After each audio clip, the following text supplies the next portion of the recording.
Hi everyone, welcome to another Yacht Zen Again video. This video was originally presented at Fremantle Sailing Club in 2017.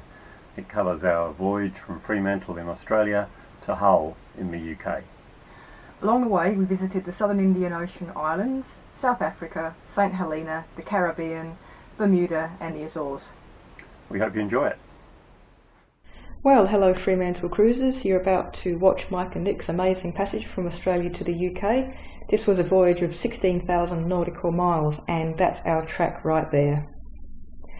Preparations before we left Fremantle included a copper coat anti-foul. Mike also made a wonderful new fridge unit that worked absolutely wonderfully, and one of our more inspired purchases was a cruising main from Extreme Sails which could reef right down to trysail size. This made sail handling so much easier in the many squalls we encountered, and we found we could pull down the reefed sail with one hand. In terms of provisioning, I was intending our stocks to last us the 7-week passage to Rodrigues, but as it turned out we didn't use anything like that much, and some of those cans even made it with us to the UK. So this is actually en route from Geraldton to Shark Bay. We had quite a nice passage up to Geraldton, but we pulled in and stayed there for about a week while 2 cold fronts came through. And then from Geraldton up to Shark Bay we had a great passage in mostly easterly and southeasterly winds. This is a bit of a tour around the cockpit. We're using the autopilot there with the tiller ram, and at the back you can also see we have a Aries wind vane. The morning we came into Shark Bay, you can just see it on the horizon there. It was a bit boisterous, but we had a quick passage and it was great. We really enjoyed our time in Shark Bay and the Carnarvon area, and I'd certainly recommend it to anyone who goes up there. It's just such a pristine, wonderful place, lots of wildlife. That's further north in Shark Bay there. That's Denham, which is a lovely little fishing village, lots to see there. Carnarvon itself is well worth the effort. That's the sign there, a little bit tricky getting in, but there's a wonderful fruit and veg market that lasted us all the way until Cocos Keeling. Our passage from Carnarvon to Cocos Keeling was quite rough. The first few days were quite stormy, winds up to 45 knots. We ended up under bare poles for a while, but eventually we broke out into the sunshine, and the last few days were very pleasant, and it's a beautiful, beautiful place to arrive at. We were so glad to get to Cocos Keeling. It really was an achievement, and it's such a beautiful place and definitely a real favourite with many people who cruise the world. That's a little coconut crab, you get those all over the island. In terms of weather, we had a few decent blows, over 50 knots in some cases, but luckily everyone's anchor held. And if you find yourself up at Cocos Keeling, you'll see our little sign there.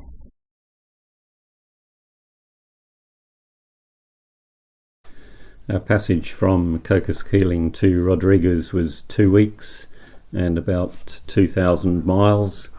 We had steady winds all the way, generally 20 to 25 knots, sometimes a bit lighter, sometimes heavier. We had several squalls that got up over 30, but not much more than that, maybe 35 at the absolute most. It was pretty boisterous. For quite a lot of the time there were cross swells, so just randomly you'd get side slapped and a fair bit of water into the cockpit, but just spray, not really green water. We did a lot of chatting on the HF radio skeds once each day. There were maybe a dozen other boats within HF range of us, and that was a highlight of the day. We saw very, very little traffic. And so here we are arriving in Rodrigues. We were so glad to get to Rodrigues. It's such a wonderful place after that 2-week passage from Cocos Keeling. The basin is actually pretty protected, and you'll see why in a minute. The fresh food market is wonderful. You can get lovely stuff and French bread very reasonably. The basin, as you can see, there is a reef behind it that does provide quite a bit of protection there. Getting around by bus was dead easy, dead cheap, and you could go just about anywhere. We caught the bus up to Gravier on the east coast, which is here. As you can see, the reef is extending out quite a way. Wonderful walks and wonderful little coves to go swimming, and lots of sheep and goats. That's a giant tortoise reserve on the island. Again, really interesting, and they like having their necks stroked for some reason. But it's good to see there's conservation work being done. And that's Banana River, where we had a lovely walk with some Australian cruisers. Our passage from Rodrigues to Port Louis in Mauritius was very quick. We had our best 24 hours run of the entire voyage at 175 miles. It was a beam reach. It was a blast. Mauritius really couldn't be more different to Rodrigues. It really is a tourist hub. That's Port Louis there, big shopping mall, lots of visitors. We went to the races one day, which was really fun and a good way of getting out and about. That's Grand Bay in the north, lovely place, good supermarket, but lots of hotels. Mauritius is a very scenic island nevertheless, lots of lovely mountains and rainforests, and we went to the Black River Gorge here for some hiking, which was just beautiful. That's also Black River Gorge with the waterfalls there. And here we are back in Le Cordon, ready to head off to La Reunion. Mauritius to Reunion was very quick, only a very short passage. Spectacular seeing the volcano on our way.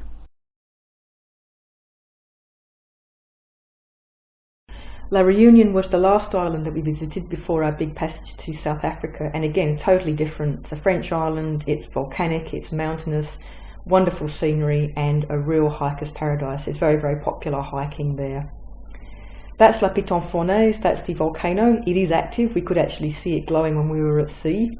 But yeah, just a beautiful place and a wonderful stop before our passage.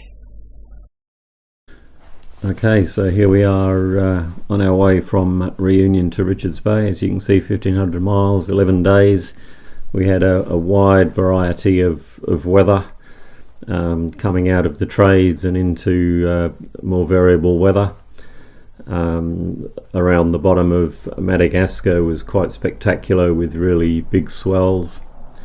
But eventually we arrived in Richards Bay just before a major storm was forecast to come through, a southerly buster.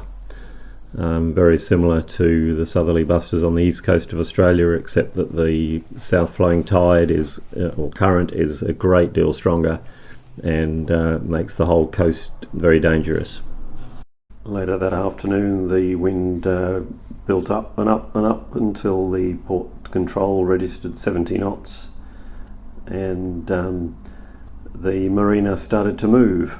We all ended up a few metres closer to the shore than we had been at the start, and the consequence of that was the jetties concertinaing. Once the storm had passed, we dusted ourselves off and thanked our lucky stars that we weren't more seriously damaged, although some of the boats were, but thankfully nothing too serious. Once it was safe to go, we headed off to the wonderful place of Imfolozi and Shlushlui, which is a great big game park in KwaZulu-Natal. Absolutely stunning place and very well maintained and definitely well worth a visit. It was baby animal season there, so lots and lots of cute little animals like zebras and baboons and rhinos and elephants.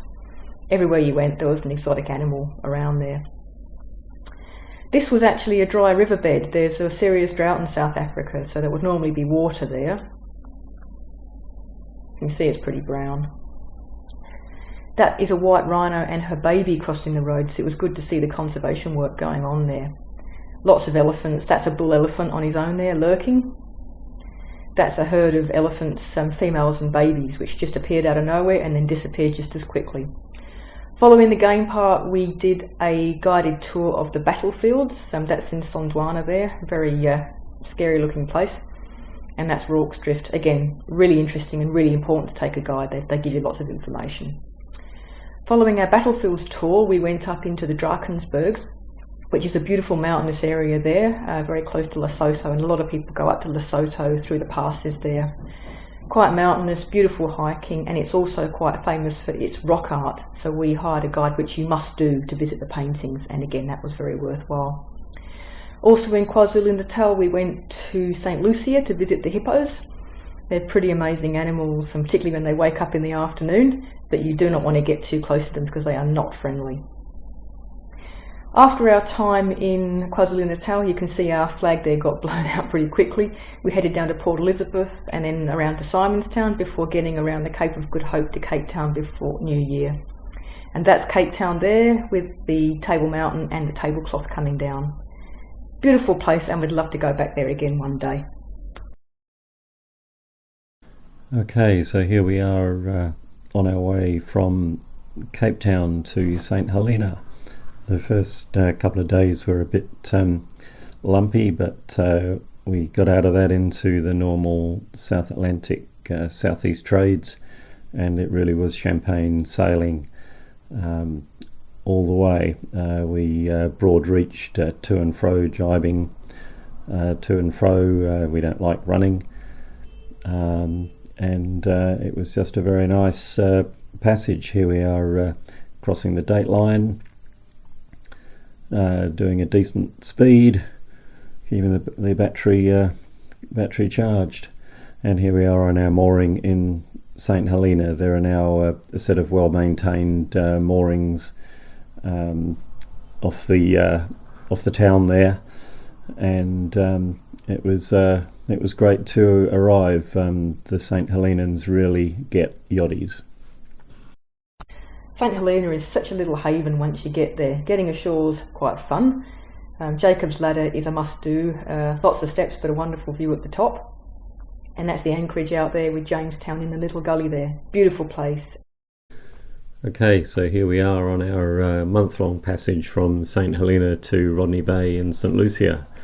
The first couple of weeks at least were absolutely idyllic in beautiful South Atlantic southeast and east trade winds. It was just one day after another of champagne sailing, basically. As we got close to the tip of South America, we got out of the trades into the doldrums. That was interesting. We were only about 2 or 3 days getting through. We had a few squalls where these clouds would just come over the top of you, and then the wind would just stop and it would pour with rain. Eventually we realised we just had to motor through, out from under those clouds, back into the wind, and away we went. There were quite strong currents along the South American coast, past the mouth of the Amazon, and here we are arriving in St. Lucia. We'd had varying reports about St. Lucia from various cruises, but we were delighted to be there, particularly after 31 days at sea. We stayed mostly in the Rodney Bay Marina, but we did do some touring around. That's Soufriere and Le Grand Piton. But overall, yeah, it was a lovely tropical island and friendly people and lots of history.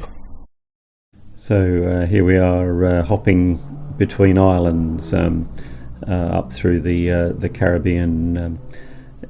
Very nice sailing. The wind varies in direction as you hop between the islands. Makes it for interesting sailing. So this is us at Portsmouth Harbour in Dominica. Lovely place and lovely warm water, so giving the hull a bit of a buff. But lovely island, very tropical, very green, friendly people. We did a little trip up the river in a canoe, which was good fun. Lots of history again, lots of forts. Yeah, just a lovely place to be. Here we are approaching Antigua.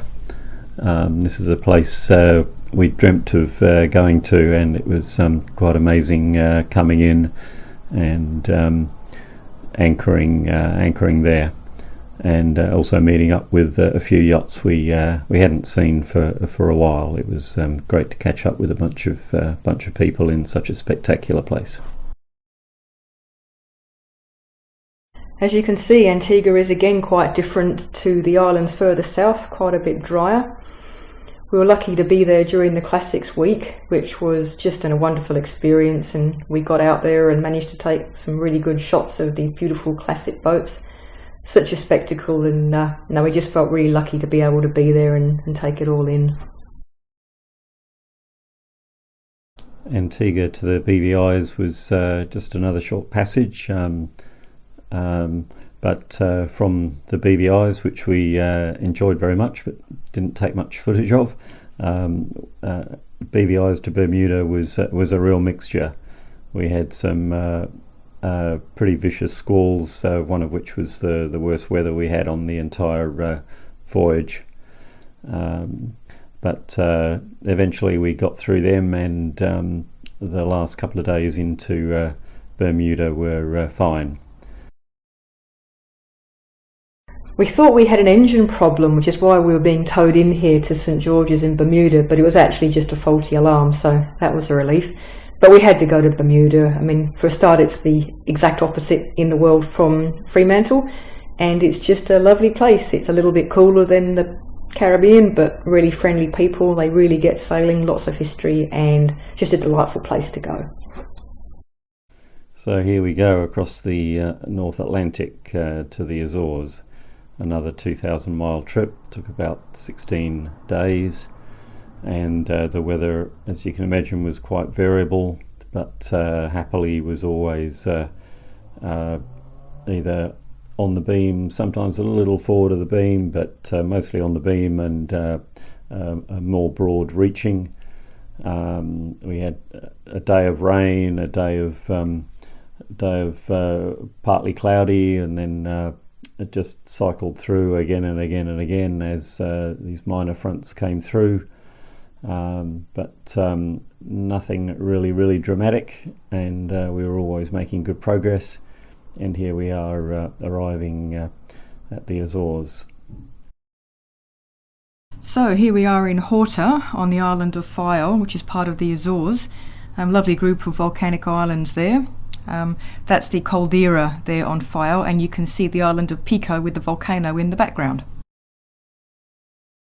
And so here we are heading from the Azores to the UK.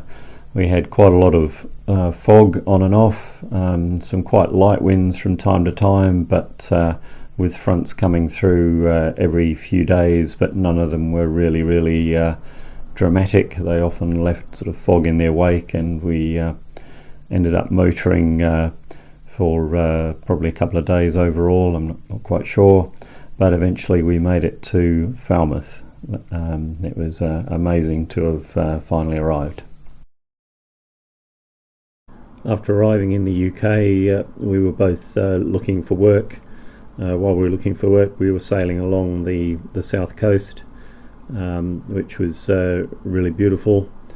I ended up getting a job in Sheffield, so we continued on and up the east coast to Hull, which is where the boat is right now. We were up there over Easter, giving her a good clean and preparing her for some cruising over summer, when we hope to take her further north and through the Caledonian Canal to southwest Scotland. We hope you've enjoyed our little video and the information we've given you.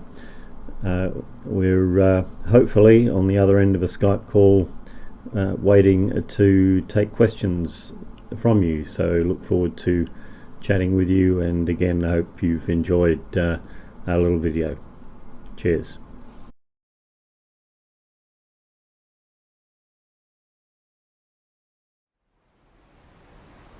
In our next video, Mike gives us a tour of Zen again. Thanks for watching. See you aboard Zen again.